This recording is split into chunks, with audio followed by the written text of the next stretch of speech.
जय माँ मरी आप सभी को। मरी माँ सदा सहाय।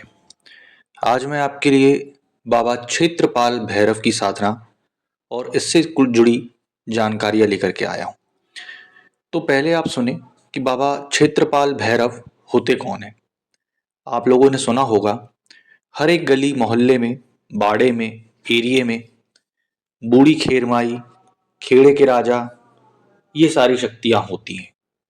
उसी तरीके से बाबा क्षेत्रपाल भैरव होते हैं। क्षेत्रपाल भैरव का ही मतलब होता है कि क्षेत्र की रक्षा करने वाला। फॉर एग्जाम्पल, आप सेक्टर दिल्ली के, नोएडा या फिर किसी भी एक इलाके में रह रहे हैं, एरिया में रह रहे हैं, तो वहां पर जब भी कोई आपदा आती है, जैसे कि महामारी, बुखार अथवा टाइफाइड फैलना या मलेरिया या डेंगू, ये सारी चीजें आती हैं, तो आप लोगों ने देखा होगा कि खेर माई और खेड़े के खेड़ापति, इनकी पूजा अर्चना की जाती है और उनको भोग प्रसाद दे करके शांत किया जाता है। उसी तरीके से अगर आप जब भी किसी के एरिया में या क्षेत्र में काम करने जाते हैं, तो वहाँ के क्षेत्रपाल भैरव को नमन किया जाता है, उनकी पूजन अर्चन की जाती है, उनकी विधि विधान द्वारा उनको प्रसन्न किया जाता है। ऐसे ही सब जगह के क्षेत्रपाल भैरव जो होते हैं, वो अपने अपने स्थान पर बहुत ही उच्च कोटि के महत्वपूर्ण स्थान पर मायने रखते हैं और उनकी साधना की जाती है। आप लोगों ने देखा होगा, जब आप किसी और के एरिया में जा रहे हैं, तो आप उनके एरिया में घुसने के बाद काम कर सकते हैं, सारी चीजें, क्रियाएं, तंत्र मंत्र, जादू टोना, ये सारी चीज कर सकते हैं। परंतु आप परमिशन किससे लेंगे? परमिशन देने वाला वही है, क्षेत्रपाल भैरव। क्षेत्र को बांधना, क्षेत्र को कीलन करना, क्षेत्र को उत्कीलित करना और उस क्षेत्र में कार्य करने की शक्ति बाबा क्षेत्रपाल भैरव देते हैं। तो जो इनकी साधना होती है, वो शाबर मंत्रों के द्वारा की जाती है। बाबा क्षेत्रपाल भैरव का मंदिर कानपुर में भी है, बनारस में भी है, उज्जैन में भी है, जबलपुर में भी है। इसी तरीके से ऑल ओवर पूरे भारत में हर जगह बाबा क्षेत्रपाल भैरव की पूजा की जाती है, चाहे वो ग्रामीण तंत्र हो, ग्रामीण मंत्र हो या कोई भी तंत्र मंत्र हो। तो इनकी जो साधना होती है, वो 21 डेज की जाती है। 21 डेज में आपको ब्रह्मचार्य का पालन निष्ठापूर्वक करना होता है। मांस मदिरा, तामसिक गतिविधियों से दूर रहना पड़ता है। और जिस दिन 22वें दिन जब आप इनका हवन डालते हैं, तब आप इनके मंत्रों की सिद्धि प्राप्त कर सकते हैं और किसी के भी क्षेत्र में जाकर के कार्य करने की क्षमता अपने हाथ में ले सकते हैं, अन्यथा नहीं। हर किसी तंत्र साधक को बाबा क्षेत्रपाल भैरव की साधना अवश्य करनी चाहिए, ताकि वो किसी के भी एरिया में जाने से पहले अपने आप को मजबूत कर सके। फॉर एग्जाम्पल, आप किसी देवी या देवता के एरिया में जा रहे हैं और आपने बाबा क्षेत्रपाल भैरव की साधना नहीं कर रखी है, तो सामने बैठी नेगेटिविटी या पॉजिटिविटी आपको हार्म कर सकती है। इसलिए बाबा क्षेत्रपाल भैरव की साधना अत्यंत आवश्यक होती है। तो जैसा कि मैंने बताया, इनकी साधना आपको करनी रहती है 21 दिन और 22वें दिन हवन होता है। और इनकी साधना दो रूप से होती है। दो रूप से मतलब तामसिक और सात्विक। तामसिक रूप में आप लोगों ने देखा होगा, मुर्गे की बलि, मुर्गी की बलि या फिर जोड़े मुर्गा मुर्गी की बलि, सुअर अथवा बकरे की बलि दी जाती है। उसी तरीके से सात्विक साधना में आपको सात्विक आहार इनको देना होता है। 21 दिन में आपको रात्रिकालीन में ही साधना करनी होती है। प्रतिदिन आपको 5 माला, 7 अगरबत्ती और लड्डू, 7 प्रकार की मिठाई, जोड़ा लौंग, नारियल, नींबू का भोग देना होता है। इनकी जो साधना का काल होता है, वो समय आपका रहता है रात्रि 9 से 1 के बीच।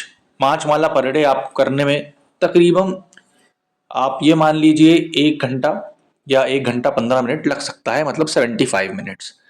और जब आप इनकी साधना करते हैं तो आपको कई भयावह अनुभव होते हैं और बाबा क्षेत्रपाल भैरव अपना विकराल रूप आपके सामने प्रदर्शित करते हैं। आपको बहुत सारी अनुभूतियां, आभास हो सकते हैं इसमें, जो कि डरावने भी होते हैं और बहुत सुंदरमय भी होते हैं। जैसे कि सफेद, लाल अथवा बहुत ज्यादा नील कलर के आपको इनके दर्शन हो सकते हैं तेजस्वी रूप में।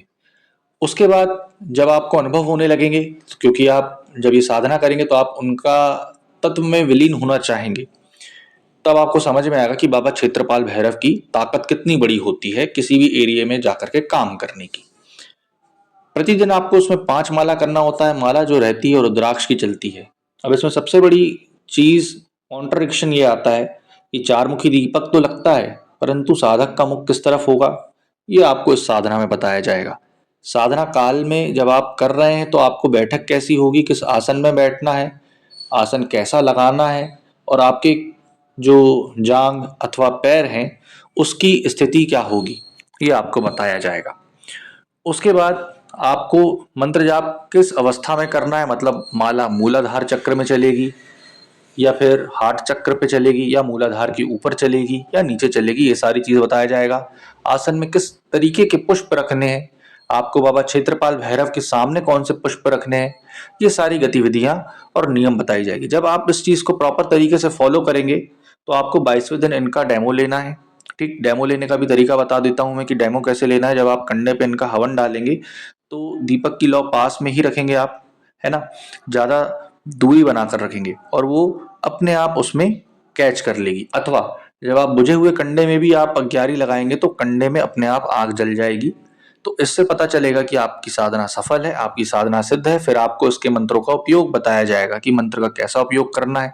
भूत प्रेत चुड़ैल चंडाल जिन खबीस भरम इन सबको हटाने में बाबा क्षेत्रपाल भैरव कारगर सिद्ध होते हैं। किसी को भगाना हो, किसी को मारण करना हो, चाहे षट कर्म नौ प्रयोग कुछ भी हो, क्षेत्रपाल भैरव को आपको साधना ही पड़ेगा, तब सारी चीजें आप कर सकते हैं।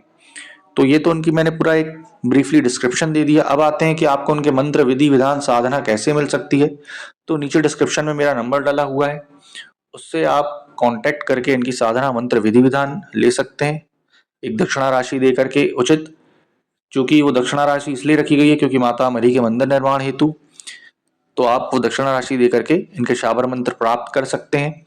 और वो दक्षिणा राशि इसलिए भी रखी जाती है ताकि आप मुझसे मंत्र ले रहे हैं तो आप उसके बाद किसी को भी बांटें, क्रेडिट चोरी करें। क्योंकि आजकल के लोग यही करते हैं कि मंत्र मुझसे सीखा, मुझसे किया, उसके बाद बांटने लगे, खुद बन गए। तो भाई आप मुझसे दक्षिणा दे करके वो मंत्र लीजिए और उसके बाद जमाने में बांटते रहिए, मुझे उससे कोई मतलब नहीं रहेगा। आशा करूंगा आपको जानकारी पसंद आई होगी। जय माता मरी।